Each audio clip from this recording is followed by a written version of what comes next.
This is a doomsday prepper tip from a black prepper. I live out in the rural land and I want to help my folks survive things that I think are to come. Don't make yourself a soft target. Today's lesson is about not making yourself a soft target and or taking the gray man theory. Now, say there's an end of the world situation that pops up.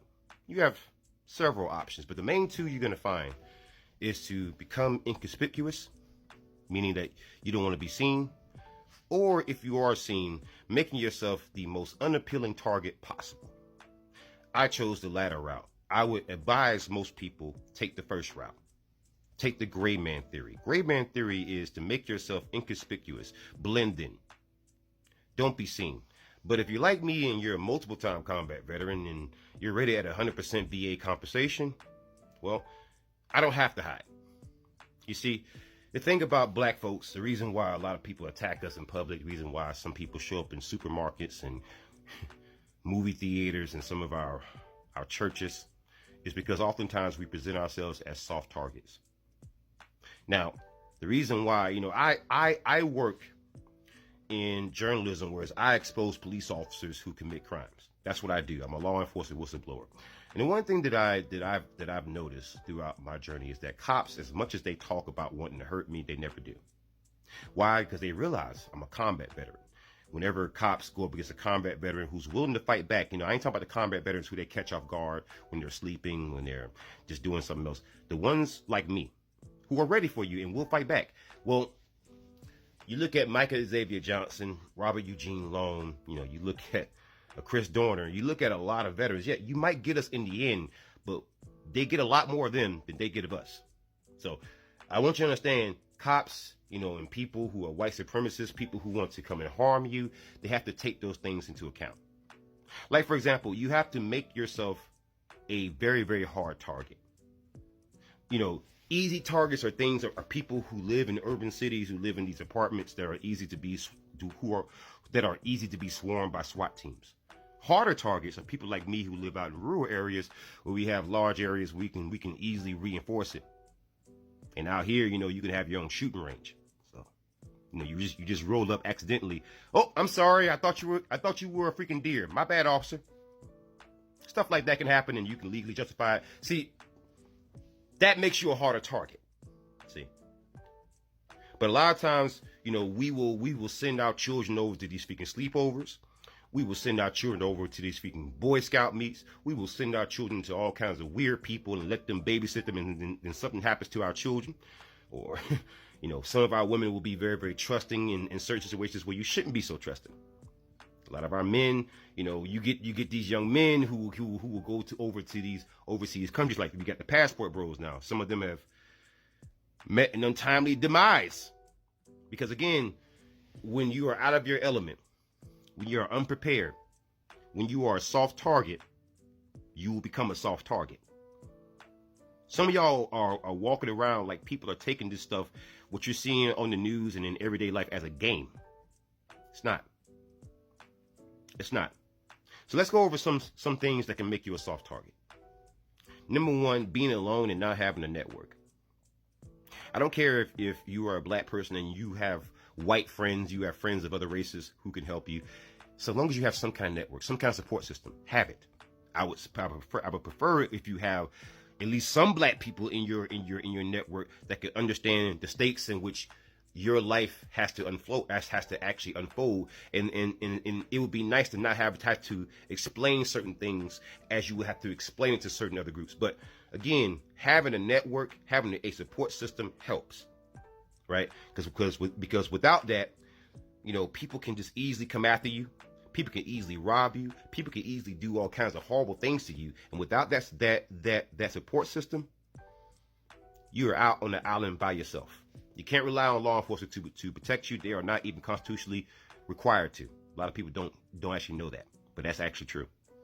Second thing that makes you a very, very soft target, right? Not having any kind of weaponry. Not arming yourself. Some people have this thing, well, I don't want to mess with this and that, this kind of pew-pew and that kind of pew-pew, and I don't want to mess with a knife. I don't want to live with a bunch of dangerous weapons around. Well, let me point something out to you. The people who could potentially rob you, the people who could potentially do something horrible to your family and your friends and you and yourself on your property. They don't have those beliefs. So, there's an old adage: when in Rome, do as the Romans do. When in criminal town, do as the criminals do. They armed, arm yourself.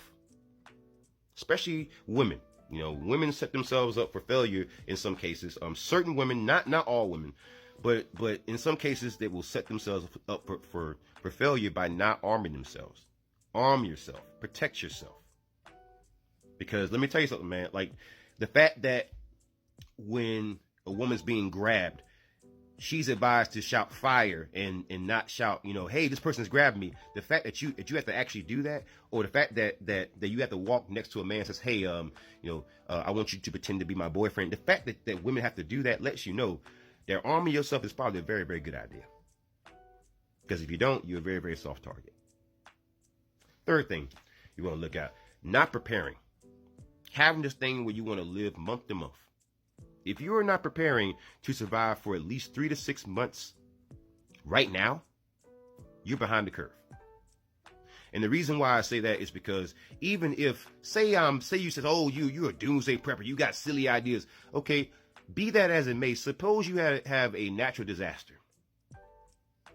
Suppose for a second you have a solar flare. Suppose for a second the stock market crashes. Civil unrest, martial law. You don't know what could happen. Invasion. You have no idea. Earthquake. You have no idea.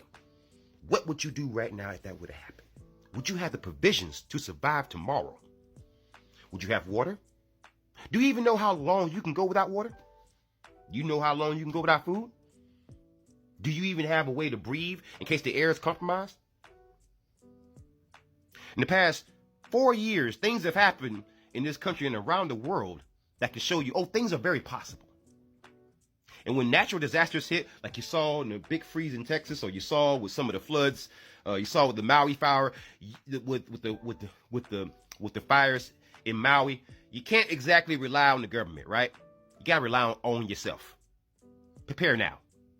Not preparing makes yourself a very, very soft target. Not just it's a soft target for would-be criminals, but a soft target for the elements, for acts of God. So you have to get out of this mindset of living day to day. Live for tomorrow. Prepare for tomorrow.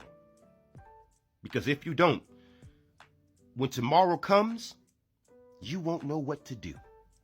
And the fourth and final thing I want you to take away to not make yourself, a soft target is research. There are books out there. There's YouTube videos, TikTok videos, there's X videos, Twitter, there's Facebook videos, there's studies, there's all kinds of, there's wells of knowledge out there, well springs of knowledge out there that you can tap into right now. There is nothing wrong with you researching how to grow a mushroom or for edible purposes, or how to grow a plant, or how to raise livestock. There's nothing wrong with you trying to save up so you can go out and buy farmland, or to go buy a homestead. There's nothing wrong with that. Learning and preparing for the future. I mean, it kind of ties into point 3, but this is kind of separate, because this point mostly focuses on your education. No one's gonna prepare for you. If just suppose for a second that I'm right, that things at any point could just upend, and life could just become very different for folks. Suppose I'm right. The same way some people are convinced of certain religious beliefs with the idea of the Pascal's wager. What if I'm right, and there is this higher power? Have the same mindset when it comes to your survival and your preparations, especially if you're a black person. Because if you're a black person, ain't nobody gonna help you. Should I be right? Prepare now so you ain't got to fight later. And that's all I got. Be safe, guys.